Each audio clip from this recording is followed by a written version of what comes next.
ব্যস্ত সড়কে অটোরিকশা চলছে স্বাভাবিক ছন্দে, কিন্তু চালকের দিকে তাকাতেই মনে প্রশ্ন জাগে, কিভাবে সম্ভব?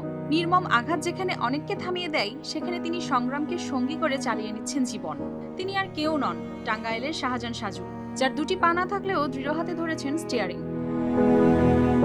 টাঙ্গাইলের ঘাটাইল উপজেলার সত্তরবাড়ি এলাকায় শাহজান সাজু প্রায় বছর 10 আগে ধান কাটতে গিয়ে পায়ের সংক্রমণ দেখা দেয়। জটিলতা বাড়তে থাকায় জীবন বাঁচাতে এক পা, পরে আরেক পাও অস্ত্রোপচারে কেটে ফেলতে হয়। এখন জীবিকার তাগিদে ভাড়ায় অটোরিকশা নিয়ে প্রতিদিন নামেন রাস্তায় ও শরীরের অন্যান্য অঙ্গের সহায়তায় সেটি নিয়ন্ত্রণ করেন। অনেক যাত্রী সংকোচে তাকে এড়িয়ে যান, তবুও সাজু অধীর আগ্রহে বসে থাকেন, কারণ অটোর চাকা থেমে গেলে থেমে যাবে তার জীবন ও সংসার। ধান কাটতে নিয়ে গেছিলাম, পায়ের মধ্যে একটু কাটছাবার করে কাটা হয়েছে। কাটতে কাটতে মনে হয় যখন যা কিছু জায়গা সম্পত্তি আছে সব বেচা শেষ। পেশেন্টার উঠে কত উঠে না, যে রাস্তাঘাটে কুন্নিয়া বাজাই দেয়, অ্যাক্সিডেন্ট করে। তখন আড্ডা বেক করি, এই দুইটা পাও নাইকা। সরকার যদি কিছু সহযোগিতা করতো তাহলে একটা ব্যবসা বাণিজ্যের দোকানপাট কইরা চলা হাইতাম। তার পরিবারে আছেন বৃদ্ধ মা, স্ত্রী ও সন্তান। এছাড়া এক ছেলে রাজমিস্ত্রির কাজ করলেও অভাব তাদের নিত্যসঙ্গী। তবুও আত্মসম্মানে অটল এই মানুষটি কারো কাছে হাত না পেতে পরিশ্রমে উপার্জন করেন। এ নিয়ে পরিবারের নেই কোনো অভিযোগ। 94% চিনিযুক্ত অরেঞ্জ ড্রিঙ্কস না, নিন জিরো ক্যাল অরেঞ্জ ড্রিঙ্ক পাউডার। স্বামী পা কাটতে কাটতে 4-5 বার করে পা কাটা হয়েছে। আমার জায়গা জমি সয় সম্পদ যা কিছু আছে সব আমি বেঁচে কিনে এর চিকিৎসা পাতি করে আমি একবারে নিঃস্ব হয়ে গেছি। আমার একটা ছেলে নিয়ে আমার সংসার চালানো খুবই কষ্ট। এই জন্য আমি সরকারের কাছে আমার একটা আবেদন, যে আমার যদি কিছু সরকার সহযোগিতা করতো তাহলে আমি ছেলে নিয়ে স্বামী নিয়ে সংসার চালাইতে পারতাম। আমার সংসার চালানি খুবই কষ্ট।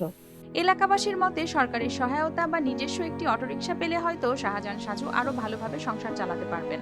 খুব অসহায় লোক, দুইটা পাও নাইকা, চলতে পারে না।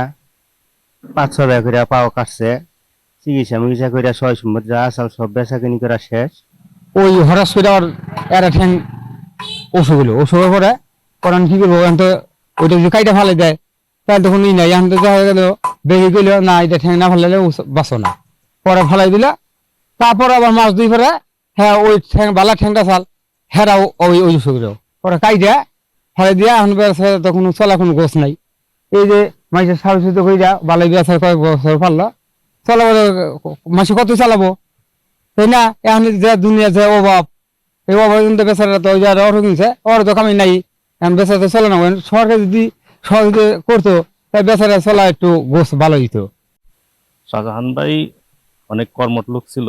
সে কৃষিকাজ নিজেই করত, নিজে করতে গিয়ে ধান কাটতে গিয়েই সে তার এই অবস্থা। ধানের থেকে পায়ের সেফটি একটু কাটার পরের থেকে পায়ের সেফটি লাগে। সেফটি সেটা 4-5 বার কাটতে হয়। কাটতে কাটতে তার জমি জমা যা ছিল সবগুলি সে বিক্রি করে ফেলছে। এখন তার একটা অটো ভাড়া দিয়ে চলতেছে, কিন্তু এই অটোতেও মানুষজন উঠতে কম চায়, কারণ সে স্বাভাবিকভাবে চলাফেরা করতে পারে না, এই জন্য তার অটোতে উঠতে চায় না। এখন সে যদি সাহায্যের হাত বাড়াইছে, সবাই যদি কিছু সাহায্য করে ব্যবসা বাণিজ্য করতে পারবে, এটাই হচ্ছে তার প্রত্যাশা। অভাবের সাথে সীমাবদ্ধতা থাকলেও শাহজান সাজুর 3 চাকার সঙ্গে এই পথ চলাই হয়ে উঠেছে সাহস আর আত্মসম্মানের জীবন্ত এক উদাহরণ। News desk, RTV।